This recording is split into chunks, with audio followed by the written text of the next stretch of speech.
आखिर क्यों शेर की जगह बाघ को मिल गया था राष्ट्रीय पशु का दर्जा?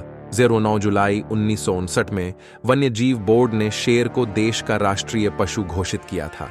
फिर 1973 में शेर के स्थान पर बाघ को राष्ट्रीय पशु घोषित किया गया। आखिर क्यों शेर की जगह बाघ को राष्ट्रीय पशु का दर्जा दिया गया? किसी पशु को राष्ट्रीय पशु घोषित करने के पीछे क्या कारण होते हैं? आइए जानते हैं कि क्या थी वजह। भारत में आजादी के बाद 1972 में भारत के उस दौर के राष्ट्रीय पशु सिंह यानी शेर की जगह रॉयल बंगाल टाइगर ने ले ली थी। लेकिन साल 1972 तक शेर ही भारत देश का राष्ट्रीय पशु हुआ करता था। तब से राष्ट्रीय पशु बाघ है। लेकिन साल 2015 में झारखंड के राज्यसभा सांसद परिमाल नाथवानी ने national board for wild life को प्रस्ताव देकर एक बार बाघ की बजाय शेर को राष्ट्रीय पशु बनाने की राय दी थी। हालांकि यह प्रस्ताव आगे नहीं बढ़ पाया। वन्य जीव विशेषज्ञ डॉ फैजाज खुदसर ने कहा कि कभी एशियाई शेर भारत की खास पहचान के रूप में रहे हैं। खासकर अशोक के समय में ऐतिहासिक एम्बलम के तौर पर ये नजर आते रहे हैं। एक वक्त था जब ये मध्य प्रदेश, झारखंड, दिल्ली, हरियाणा और गुजरात में थे। फिर धीरे धीरे विभिन्न कारणों से इनका पर्यावास सिमटता गया। आज सिर्फ गुजरात के गिरवन में ही शेर पाए जाते हैं। वहीं भारतीय टाइगर या रॉयल बंगाल टाइगर को देखें तो आज विश्व में ये महत्वपूर्ण है क्योंकि अंतिम कड़ी है शेरों को बचाने की।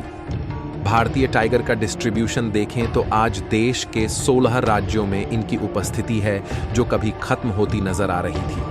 आज एक बार फिर मध्य प्रदेश टाइगर स्टेट बन गया। नेशनल वाइल्ड लाइफ बोर्ड ने 1972 में टाइगर को राष्ट्रीय पशु के तौर पर घोषित किया। 1972 में ही प्रोजेक्ट टाइगर की शुरुआत की गई, जो किसी बड़े जानवर को बचाने की खास परियोजना थी। भारतीय जंगलों का गुम शहजादा जैसी किताबें लिखने वाले कबीर संजय बताते हैं कि भारत और एशिया में बंगाल टाइगर ही पाए जाते हैं। वो कहते हैं कि बिल्ली की करीब 36 से ज्यादा प्रजाति होती है। इनमें सबसे बड़ी बिल्ली टाइगर है। भारत में बंगाल टाइगर शेर से ज्यादा बड़े आकार के होते हैं और वो अपने खास गुणों के चलते जंगल के बादशाह कहलाते हैं।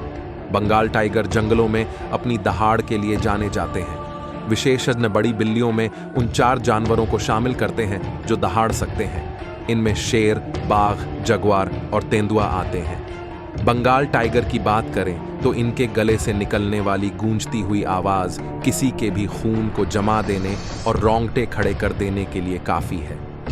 जंगल में जब इनकी दहाड़ गूंजती है तो पूरा इलाका जाग जाता है।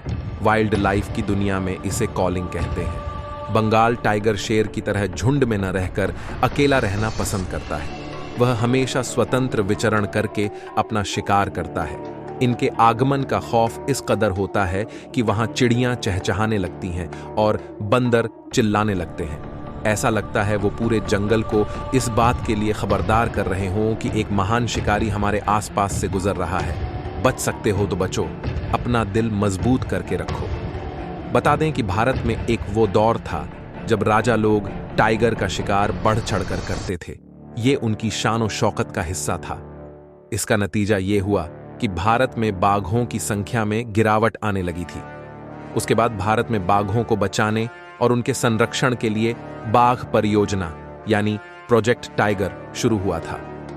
इसे राष्ट्रीय पशु घोषित करने के साथ ही इनकी प्रजाति की बड़ी बिल्लियों, जिसमें शेर भी शामिल था, उनके संरक्षण की मुहिम चल पड़ी। इसी तरह के रोचक तथ्य जानने के लिए हमसे जुड़े रहें।